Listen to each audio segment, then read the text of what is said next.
It started like a quiet storm. CNN and BBC flashed the same headline across the globe. Donald Trump to debate Captain Ibrahim Traoré on U.S. Africa Policy Live. Most people thought it was a mistake. Why would a U.S. president agree to debate a young African captain? Why would news media give him that stage? But Traoré didn't flinch. He boarded the flight to Washington with one small bag, no entourage, and a heart heavy with duty. Pride, duty. He knew he wasn't just representing Burkina Faso. He was the faces of miners without helmets, mothers without clinics, farmers without rain, and children learning under trees. As the planet touched down at Dulles Airport, protesters waved signs outside. Some read, "He's not welcome here." Others read, "Speak for Africa, Captain." Inside a luxury Washington hotel, Donald Trump rehearsed. Cameras were very aware. His team prepared. Zingers, jabs, and applause lines. But Traoré didn't rehearse. He prayed. Then he wrote a single line on a folded paper and placed it in his jacket. The stage was set. Something was about to happen that the world would never forget. The stage lights beamed like suns. Red, white, and blue surrounded the studio. Digital flags, LED backdrops, and American eagles spinning on the floor. Every camera angle was prepped for drama. Ibrahim Traoré stood quietly behind his podium, eyes lowered, hands folded. Across from him, Donald Trump leaned back confidently, scanning the room, waiting for his moment. Producers shift into earpieces. A countdown blinked on screen. 10:08 journalists filed. The front rows. Some smirked, others rolled their eyes. A few Africana reporters clutched their notepads tighter, hoping this wouldn't end in embarrassment.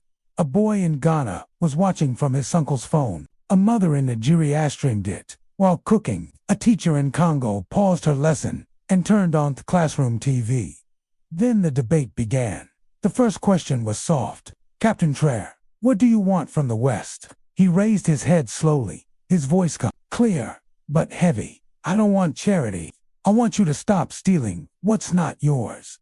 The room paused. Then Trump laughed. The crowd followed. But Traoré didn't blink. He was waiting, listening. He knew something darker was coming, and it did. Trump leaned into the microphone, voice dripping with mockery. "Ladies and gentlemen, look. This is second of leader Africa sends." Laughter, applause. Even some African-American studio guests shifted uncomfortably. He continued. "Military jackets, no economy, no democracy, no Starbucks. They think standing at a podium makes them powerful." Camera zoomed in on Traoré's face, calm still. Then Trump delivered the blow. Burkina Faso. Even the name sounds like a cough. More laughter. But one reporter, an older black man, looked down in shame. He whispered, "This isn't right." Traoré reached into his jacket.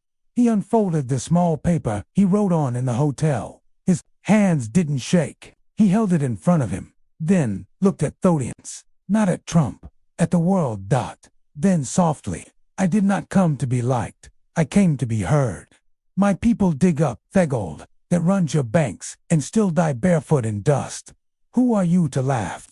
Silence. Total silence. Even the cameraman's hand trembled slightly. Somewhere, a child watching on YouTube whispered to her mother, "Mom, he's making me cry." This was just the beginning. The studio went completely still. Coughs, shifting feet. No one laughed anymore. Even Trump looked confused. He expected anger, fire, shouting. Instead, Traoré's words fell like calm rain, slow, soft, but cold, and soaking. The camera didn't blink, zoomed in, locked on his face. Traoré gently placed the paper back in his pocket, then said quietly, "You ask what Africa wants. We want the chain zoo left behind." Unbroken. Acknowledged. A producer off-screen whispered, "Cut to Trump," but the director shook his head. "No, stay on, Traoré."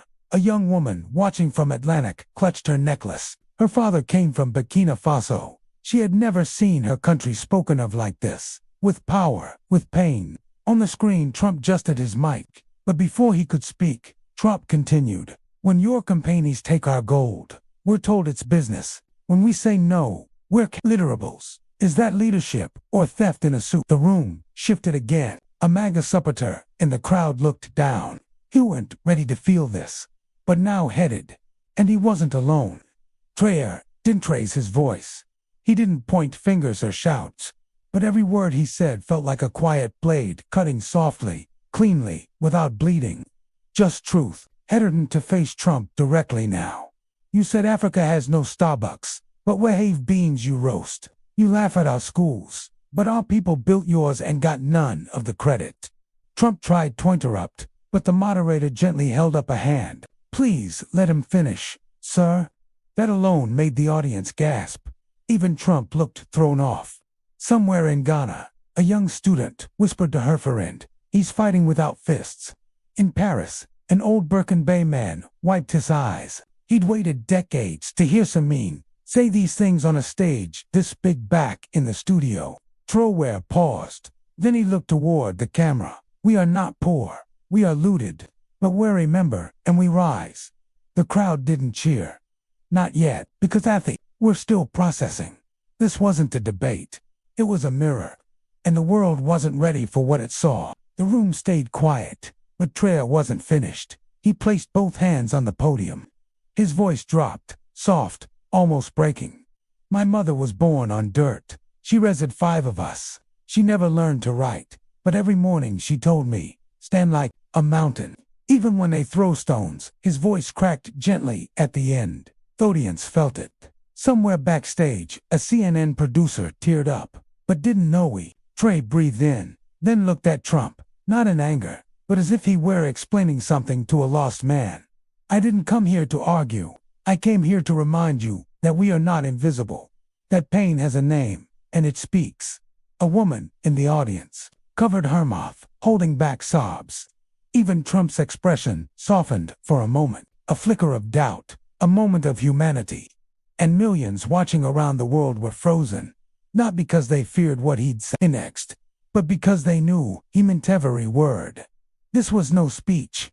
This was a son speaking for his mother. Back in Burkina Faso, the sky was pink with dust.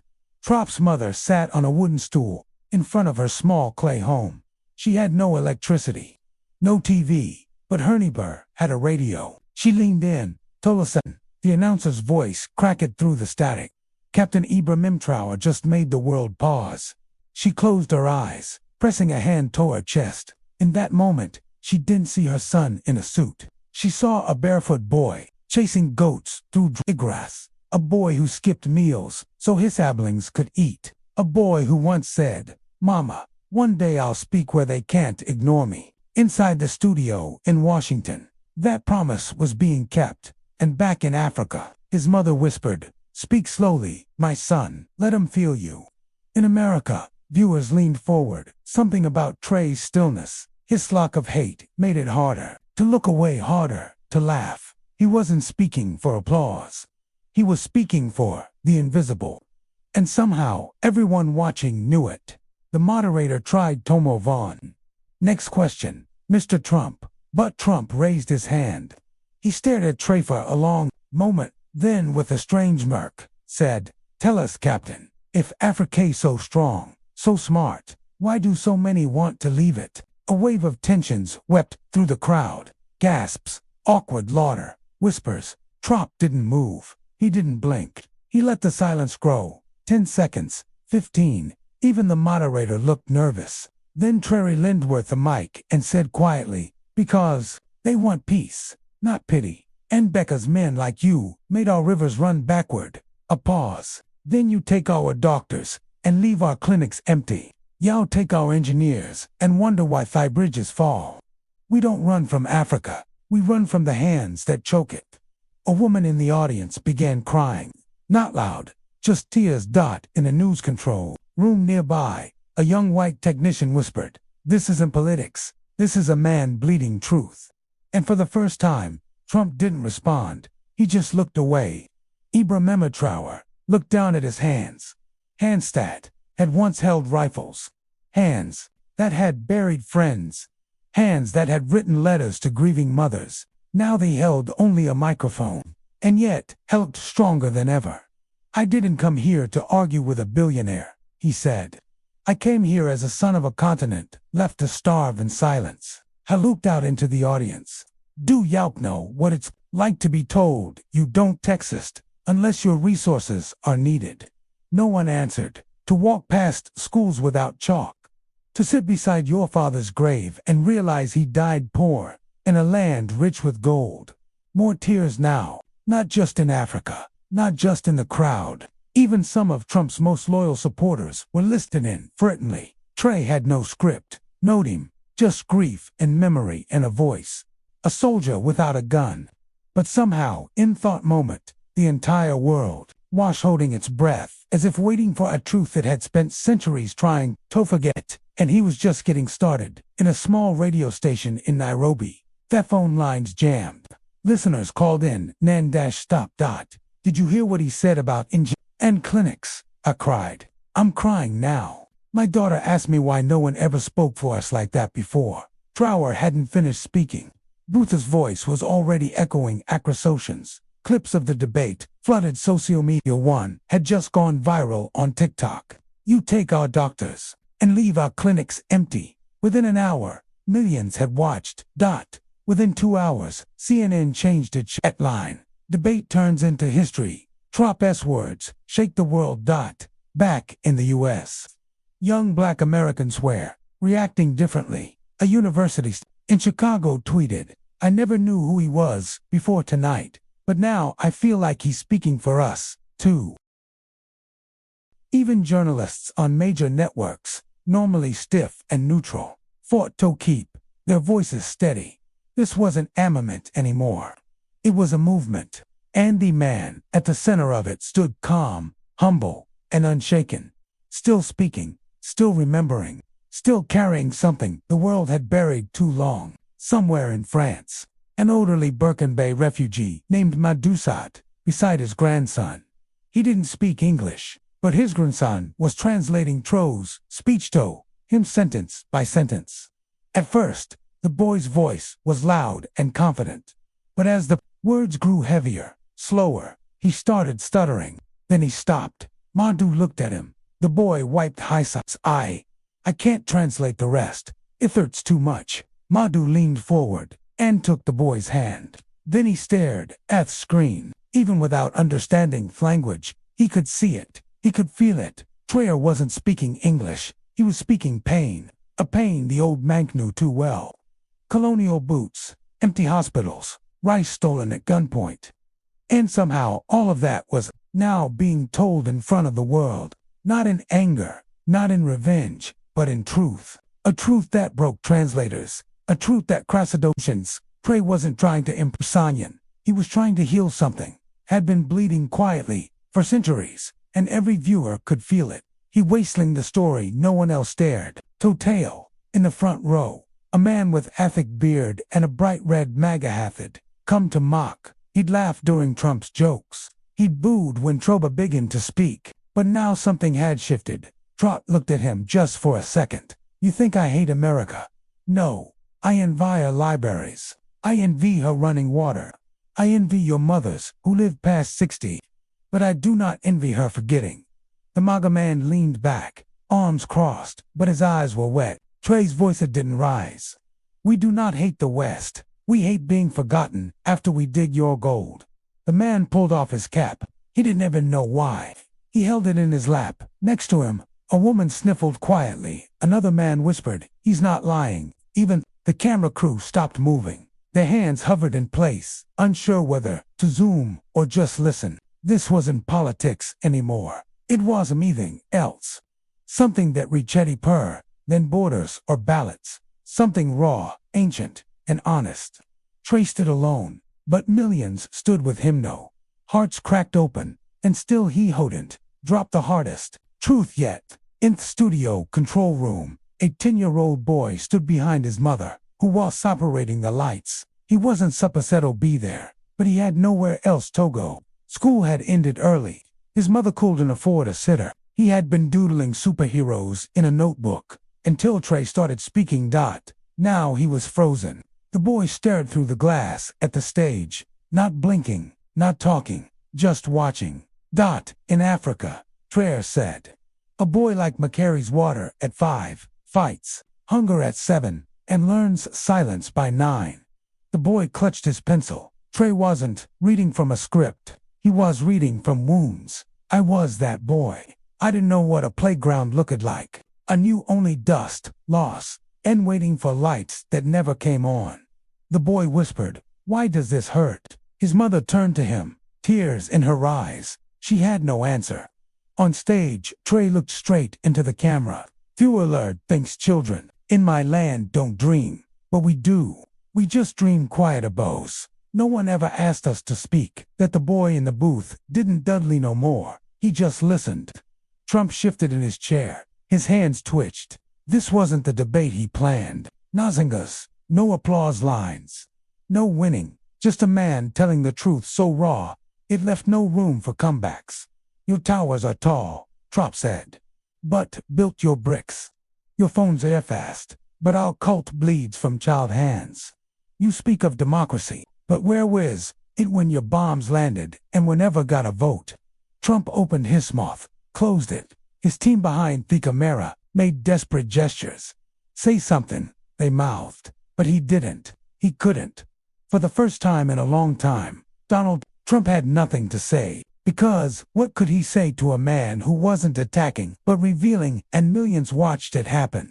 Not just Americans, Africans, Asians, Europeans, Latin Americans, even those who didn't like Tro, started respecting him. He had exposed the truth, not with insults, not with pride, but with pain wrapped in dignity. And as cameras zoomed in on Trump's blank stare, the world saw something unexpected. They saw a man who had finally looked away. In a small clinic in Ouagadougou, Burkina Faso, a nurse stood near a radio. Her hands were trembling. A child with a fever lay nearby, waiting for treatment, but they had run out of antibiotics again. The nurse had seen more death than joy in that clinic, and yet she stood, frozen now, listening to Traoré's feast through the crackling speaker. "My people do not ask for miracles, they ask for dignity. A syringa that works, a hospital with a roof, a mother who doesn't die because a doctor never came." The nurse slowly sat down, then wept, not because of what he said, but because someone finally said it. Someone had carried her voice, her grief, onto a glow stage. That same night, thousands of healthcare workers across Africa posted same phrase. "He spoke for me." In the debate room, no one clapped. There was no need. This wasn't entertainment. This was remembrance. And every second True stood there calm, quiet, resolute. The world remembered what it had tried to forget, that Afrikaner lacked heroes. It only lacked microphones. The moderator signaled it was time to end. One final question remained, but something strange happened. The audience didn't want it toned. No one moved, not even the security guards. The air in the studio had changed. One reporter whispered, "Widos, it feels like we've all been holding your breath for 400 years. Traoré stepped forward, mic still in hand. He hadn't test notes. He hadn't rehearsed. This moment wasn't built for him, but he had claimed it anyway. This microphone, Hesed, holding it gently, was not matter for voices like mine, but today, it spoke. He turned to the audience, not to shame, not to beg, but to remind. He looked back at Trump, who had gone completely still. Leadership is not how loud you speak, it's how many people cry when you openly speak the truth. Silence. The moderator's hand trembled us. She reached to close the debate, but cameras kept rolling because deep down, everyone knew history was opening. Outside the studio, protest chad turned into vigils. Candles lit in Johannesburg, flags raised in Sagal. Children watching on phones in Nairobi, Accra, Bamako, and in America. A woman who once doubted him posted a tearful video. "I didn't even know where Burkina Faso was, but now I want to gather and say thank you." Inside, as the cameras began to dim, Traoré took one final step forward. "They told me I was too young. They said my country was too small, that this stage was too big for an African soldier." He raised his chin. "But today, this stage became a bridge. And maybe, just maybe, we won't burn it this time." Trump stayed silent, But his supporters know. Some even nodded. Not because they agreed with everything, but because they had finally seen, and for once, real was more powerful than scripted. That night, millions of people didn't sleep, not from fear, but from a strange welling feeling, deep in the chest. Hope. Back in Burkina Faso, the power had cut. Generators roared to life, around a single outdoor screen running on backup fuel. They saw Traoré take a step back, then bow his head. The crowd wept, elderly women elated. Young men placed hands over their hearts. Children cried, not fully understanding, but knowing something big had happened. Enthousiasm, across borders, across languages, across pain, the world felt tone thing. Respect. No victory music played, no grand announcement was needed. The moment was felt, not spoken. A boy in Detroit, a girl in Lagos, a grandmother in Haiti, all whispered the same thing that night. He spoke for you, and the clip went viral. In just 4 hours, it hit 100 million views, but more importantly, it hit souls. Hadn't win a debate, he shifted the world. If this story made you feel something, if it made you cry, pause, or just see Africa differently, don't just scroll. Subscribe, because this is just the beginning. Like Ibrahim Traoré, earned your respect. Comment below. What moment hit you the hardest? Your voice matters. Let's build something powerful.